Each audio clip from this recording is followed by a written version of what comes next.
Good morning. Good morning. I know as I look at my face, I think, man, that's an old guy looking back at me. Who the heck is that?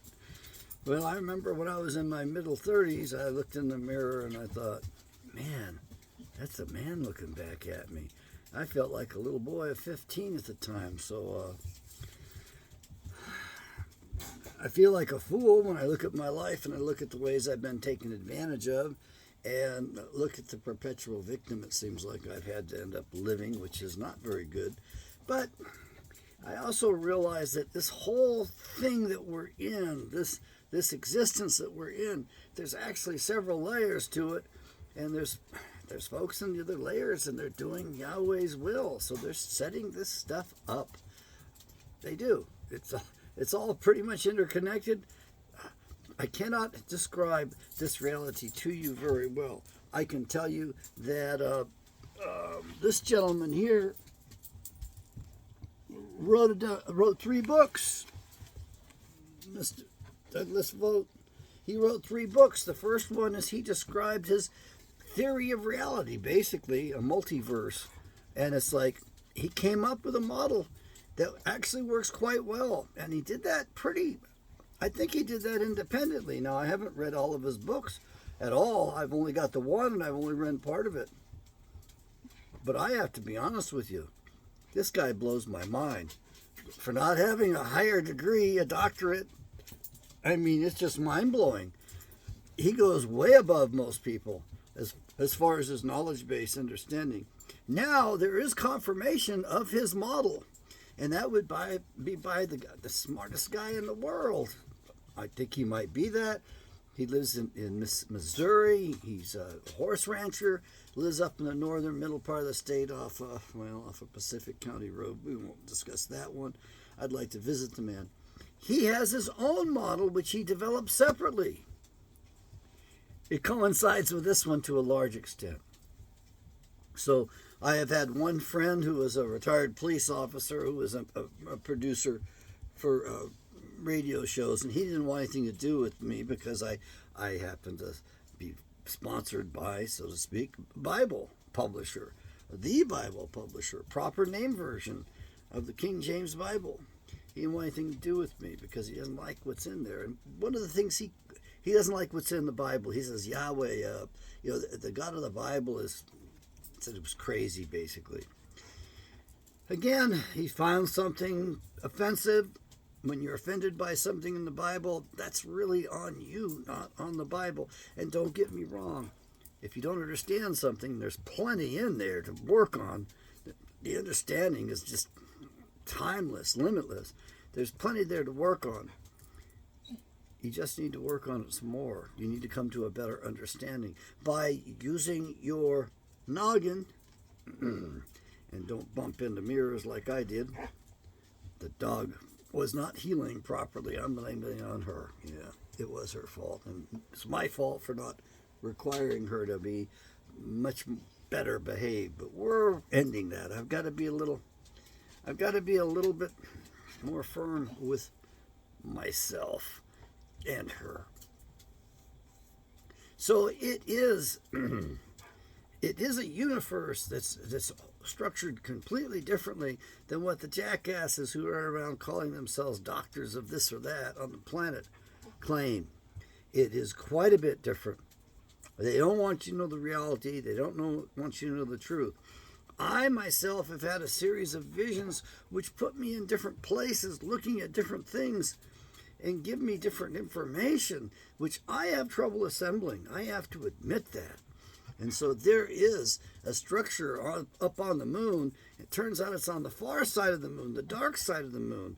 And in my vision, it was on our side of the moon because I went right up to it. And the instruction I got in the vision was, this has to be destroyed. So whatever that thing is that's up on the far side of the moon, it's about a mile up in the air or space, so to speak, and it's a long structure. It's a big structure. It's like a castle. They call it the castle. That structure, for some reason, is holding us into some problem here, some problem area. Now, I do think myself that we have been populated here with beings from around the universe, in case you're wondering, from many different planets. I think it was like a grand experiment, if you will. Let's put them on there and mix them up and see what happens. And what we see is that it doesn't go very well.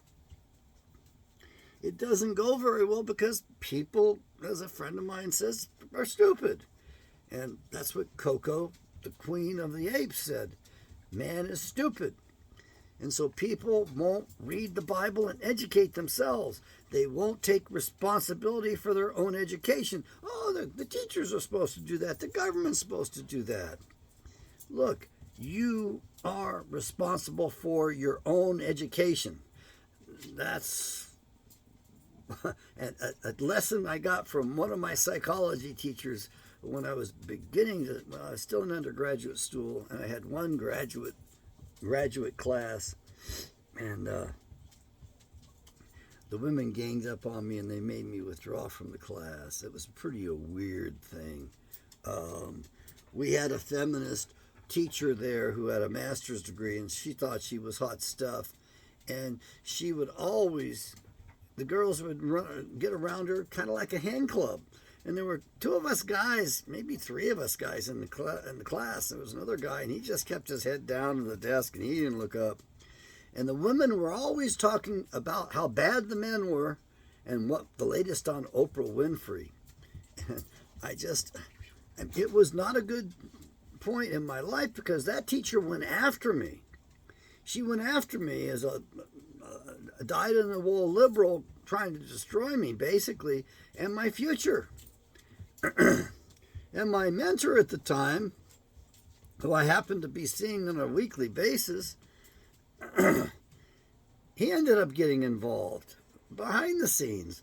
And not only that, but his friend, another psychologist, got involved in it too. And they were pissed off at that teacher. I had a master's level counselor at the school who was a really nice guy, and he got involved in it as well, trying to negotiate kind of a settlement here. But this woman was after me badly. But I can tell you this, when it was all said and done, she destroyed her own career. She lost her position. They weren't going to hire her back again, and she had to leave the state. I mean, they were that upset by what she had done to me that they weren't going to stand for it.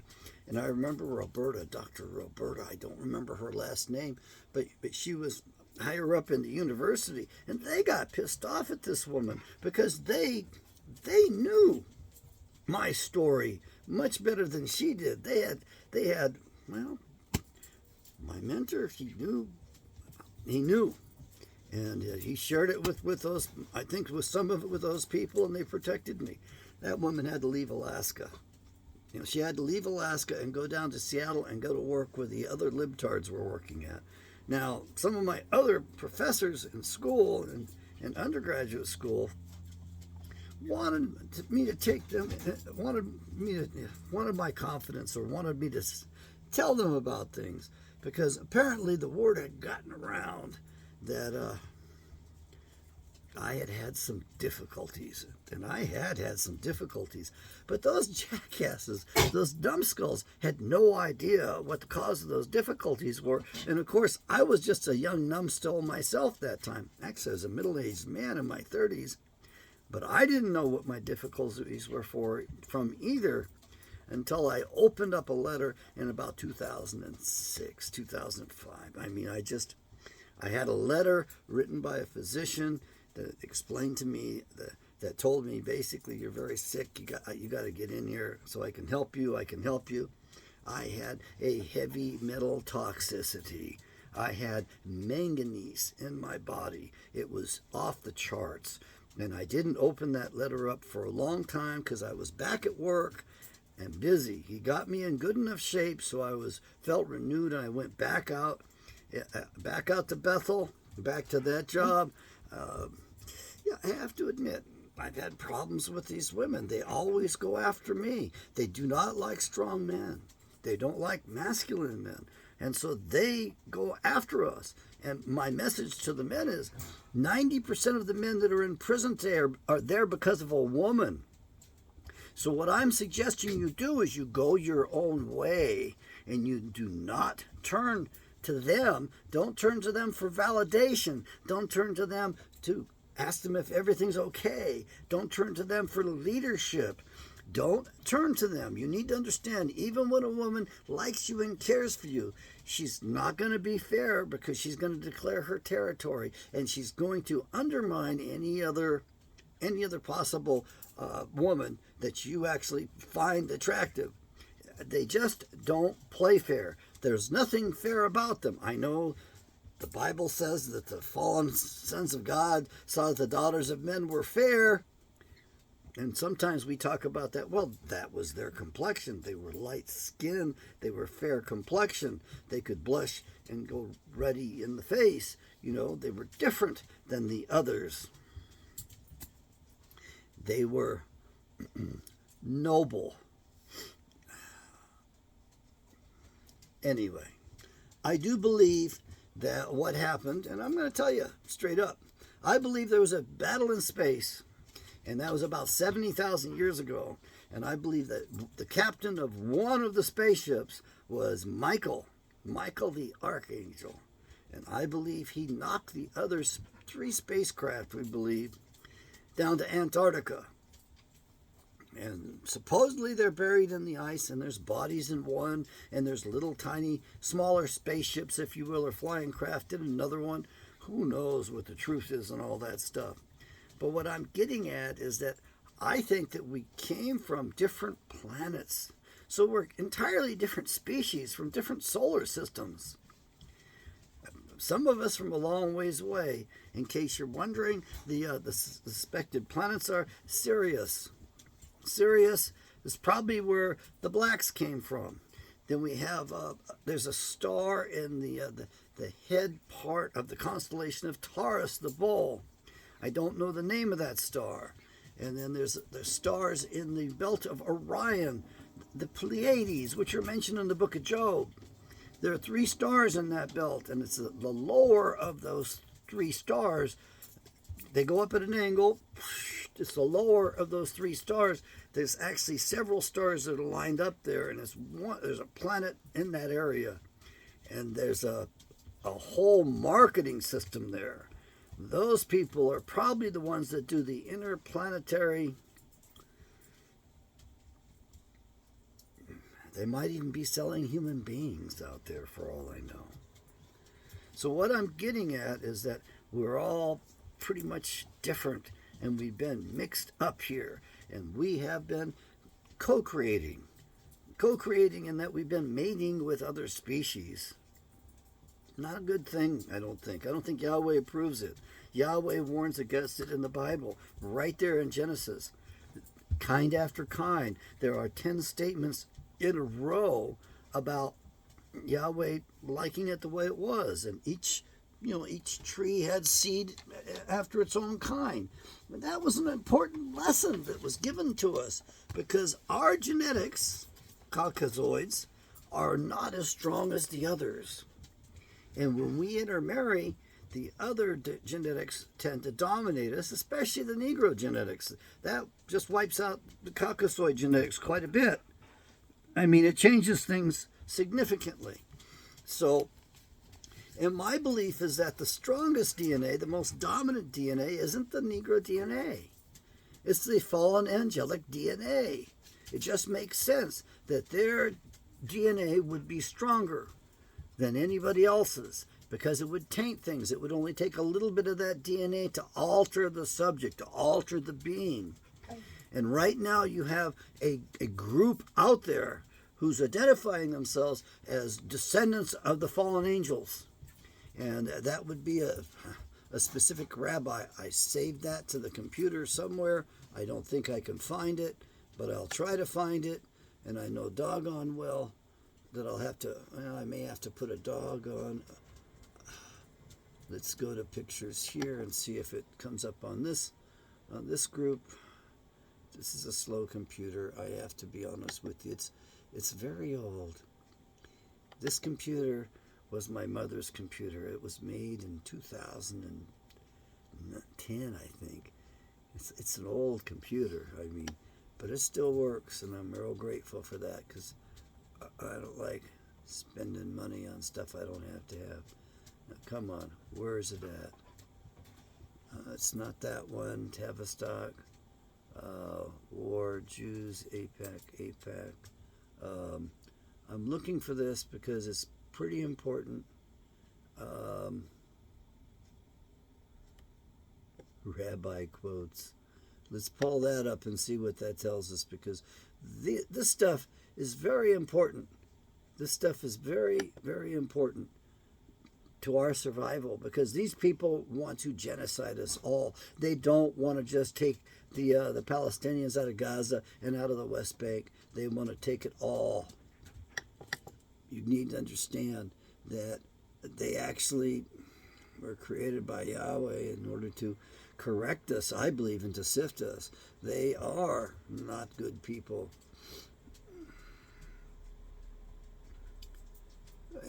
The Khazarians were an ancient people who practiced Babylonian satanic black magic and child sacrifice in exchange for wealth and power. Sounds like America today. Today they are the fake Zionist Babylonian Talmudic hybrid, quote, Jew religion who hijacked Judaism as a cover to hide. The Rothschilds can be traced to the Khazars, who were originally the Bowers. The Rothschilds were the Bowers, that's for sure. But you need to understand that now the rabbis are admitting or claiming that they are... Now, why can I not find that? That's horrible. It's horrible, and I can't find that, but I've got to find that. Okay, we'll put that aside. I'm going to have to put that make a real big effort in order to get there. And I'm going to quote another Jewish rabbi right now. You need to know this. This is a quote from 1859. Wars are the Jews' harvest. The Jew banks grow fat on Christian wars. Over 100 million Christians have been swept off the face of the earth by wars, and the end is not yet. Rabbi Reichhorn, 1859, chief rabbi in France. Shortly after that, according to Tex Mars, he documents it in his book in about 1864, there was a rabbi giving a eulogy over the grave, over the burial of another rabbi. And he said publicly that they would pull the rug out from us at the time of their choosing. So this is a long-term war plan across a long period of time. And by the way, Rabbi Reichhorn was the chief rabbi in France. So the rabbis are very much misleading their people. You know, there is no such thing as a Star of David. It's the Star of Remphan in the Bible, the Star of Molech or Baal. That's what it is. And that star was on the Rothschild shield on Judenstrasse in Frankfurt, Germany. That's the symbol they did business with. And it was a red shield, Rothschild, and the star, if you will, the six-pointed symbol was in what looked like white diamonds. It was a white... it looked like diamonds. I rather doubt it was diamonds, but it probably was, who knows, maybe cut glass, but maybe it was some sort of a semi-precious gem. So you need to understand that these people are not our friends, and they're never going to be our friends. And then, so another thing that you need to know about is that we found the rabbi. We found the Pharaoh. Quiet. Sit. Good girl. Good sit. I only have about 10 minutes here left, so I got to get out the door real fast. So I've got less than that. I got maybe 3 minutes. So basically, they are now claiming they're descendants of the Anunnaki and the fallen angels, the Nephilim. They're saying that they're not human. They're saying they're not European and they're not white, and that nobody can beat them because of their genetic makeup. Now, I want you to understand that we found the actual bodies of the the Pharaoh and his firstborn, his son, that died during the plague. And that, oh my God, those bodies, they're black. I guess that's what happens to mummies over time. But the main thing is that they look like volcanoes on their skin, very striated, with maybe corpuscles at the top of them. I mean, it looked like a very hideous type of a disease, plague that was inflicted upon them by Yahweh. We found them both. And the most important thing is not that they had those things on their bodies. I think that's very important. But if you look at those bodies, and it's there on Discover Bible, I think that's what the channel is, it's there for you to see on YouTube. And you will see that those are not human skulls. They're different. They have a different skull shape. They have one parietal lobe. They don't have two parietal lobes with a fissure in the middle. We have two parietal bones, two parietal lobes. They only have one, but they have 25% more brain volume, brain mass than we have. And in case you're wondering, the little boy, 12 years old, his father had to bury him because he died first. The little boy has a round area of hair, and the lock grows out long and is braided. That was the hairstyle that the princes wore back then. It was shaved, except for the one lock that comes out. Now, I want you to keep in mind that today, if you look at the Hasidic Jews in particular, you will see that they have long locks like that. But you'll also see they have two of them, one on each side of their head. So they are claiming the heritage from the pharaohs. And this is very important because the medical magic, the poisons, and all that stuff, that came out of Egypt. That came out of Egypt. They were doing that horrible stuff when Shem went down there, and Shem saw that they were doing every evil under the sun, and he kicked ass because he wasn't going to allow that stuff to go on. And the people in Egypt hated him. And in case you're wondering, we believe the Sphinx was built as a symbol to Shem. And Shem left there, and he put a stone up saying that he went there, he saw all evil, conquered it all, and went back home to the promised land. This stuff's all real, folks. We're discovering the locations all the time. Now, the guys around the world are destroying those as fast as they can. They're destroying the old buildings that we had in this country before we even got here. There were buildings here. They're destroying everything they can that will give us access to the roots and to our true identity, our true beings. But you need to know that this is an active genocide. As far as your medical doctors go, it's the same bullshit. They use poisons. A lot of it's from snake venom, and they know that stuff results into cancer when a mammal takes that stuff. So, and we're mammals, and that's part of the reason why we're getting our cancers. And they know this stuff does it. They know this, and they're doing it on purpose. The genocide is real. The fight is real. This is not a spiritual battle. It's much more than that.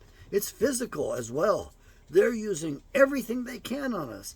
Every biological, nuclear, every frequency, electric, every agent they can use against us. Even sound has been weaponized.